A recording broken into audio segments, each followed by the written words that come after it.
உழன்று திரிந்த என்னை உத்தமனாக்கி வைத்தாய். உயரிய பெரியோருடன் ஒன்றிட கூட்டி வைத்தாய். நிழலென தொடர்ந்த முன்னோள் கொடுமையை நீங்க செய்தாய். நித்ய கல்யாணி ഭവാനി പത്മേശ്വരി.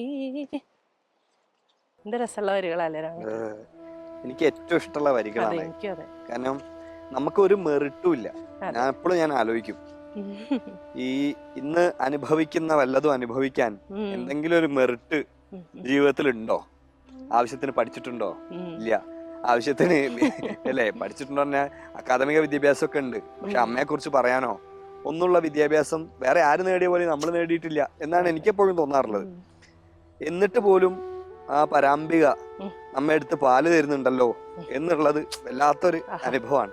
അത് വളരെ കൃത്യമായിട്ട് അഗസ്ത്യര് അദ്ദേഹത്തിന്റെ ശ്രീചക്ര രാജരാജേശ്വരി എന്ന് പറയുന്ന കീർത്തനത്തില് പറയുന്നുണ്ട്. ഉഴന്നു തിരുന്ന എന്നെ ഉത്തമനാക്കി വെക്കുക. അത് അമ്മയ്ക്ക് അല്ലാണ്ട് ആർക്ക് പറ്റും?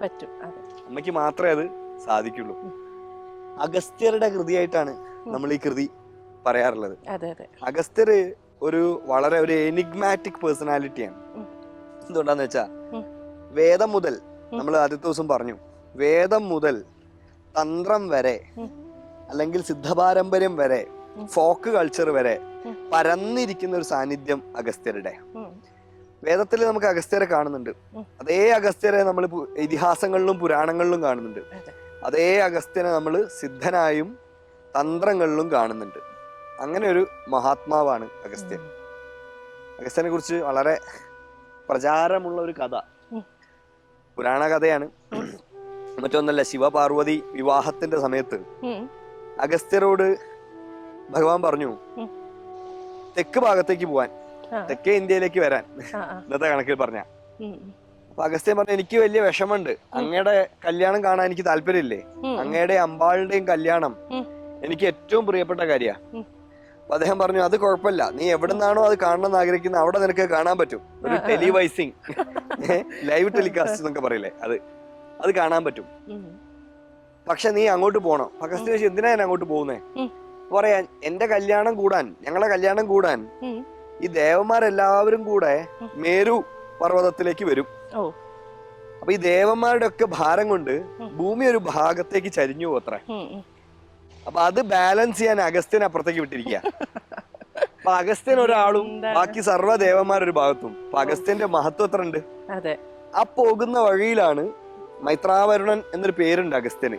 മിത്രാവരുണന്മാരുടെ പുത്രനാണ്. പുത്രന്റെയും വരുണന്റെയും പുത്രനായിട്ട് കുംഭസംഭവൻ, ആദ്യത്തെ ടെസ്റ്റ് ട്യൂബാണ്, കുംഭത്തിൽ സംഭവിച്ചു എന്നാണ്. യൗകികമായി വേറെ അർത്ഥമുണ്ട്. കുംഭകത്തിൽ വലിയ ഉയർച്ച നേടിയ ആളാണെന്ന് പറയാറുണ്ട്. അങ്ങനെയുള്ള അഗസ്ത്യന് പേര് വരാൻ തന്നെ കാരണം ആ സൗത്ത് ഇന്ത്യയിലേക്കുള്ള തെക്കേ ഭാഗത്തേക്കുള്ള യാത്രയാണ്.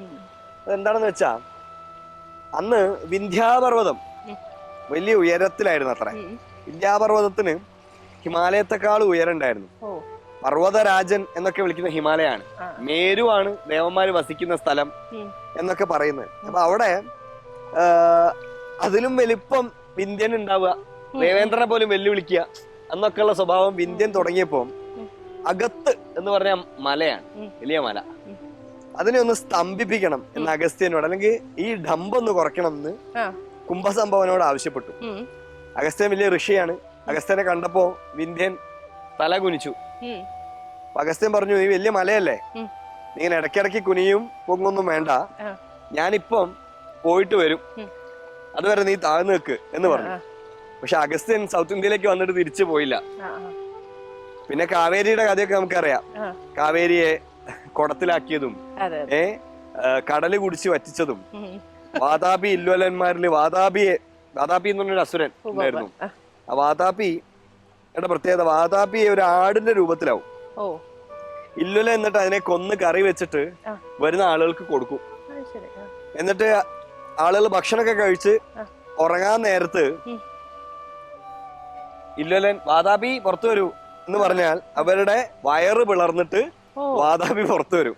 അങ്ങനെ ഇവര് ആളുകളെ കൊല്ലും. അങ്ങനെ ഒരു അസുരന്മാരുണ്ടായിരുന്നു എന്നാ പറയുന്നത്. അഗസ്ത്യൻ പോയപ്പോഴും ഇതുപോലെ ഇവര് നല്ല മട്ടൻ കറി വെച്ച് കൊടുത്തു. അങ്ങനെ തന്നെ പറയുന്നത് കേട്ടോ, ഞാൻ ഉണ്ടാക്കി പറയുന്നതല്ല. ഇന്ന് പച്ചക്കറിവാദികള് ആ മട്ടൻ കറി അല്ല അതെന്തോ പഴാന്നൊക്കെ പറയുന്നുണ്ട്. പക്ഷെ പുരാണത്തിൽ നോക്കുമ്പോ അത് മട്ടൻ തന്നെയാ കാണുന്നത്. അപ്പൊ അതിനെ മുറിച്ച് കറി വെച്ച് കൊടുത്തു. അഗസ്ത്യൻ നന്നായി ഭക്ഷണം കഴിച്ചു.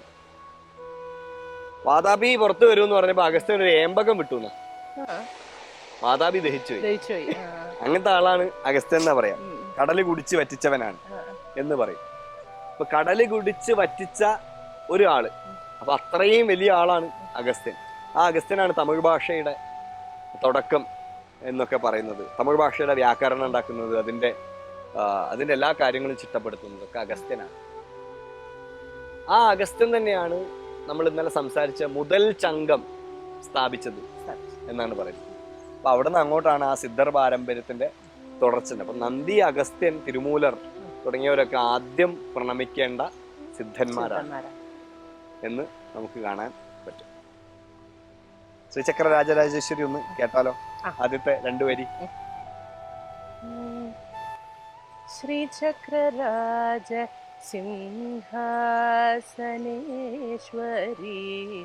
ശ്രീലളിതാംബികേ ഭുവനേശ്വരി ശ്രീചക്രരാജ സിംഹാസനേശ്വരി ശ്രീലളിതാംബികേ ഭുവനേശ്വരി ആഗമവേദ കലാമയരൂപിണി അഖില ചരാചര ജനനി നാരായണി നാഗകങ്കണ നടരാജ മനോഹരി ജ്ഞാനവിദ്യേശ്വരി രാജരാജേശ്വരി ശ്രീചക്രരാജ സിംഹാസനേശ്വരി ശ്രീലളിതാ അംബികേ ലളിതാംബികേ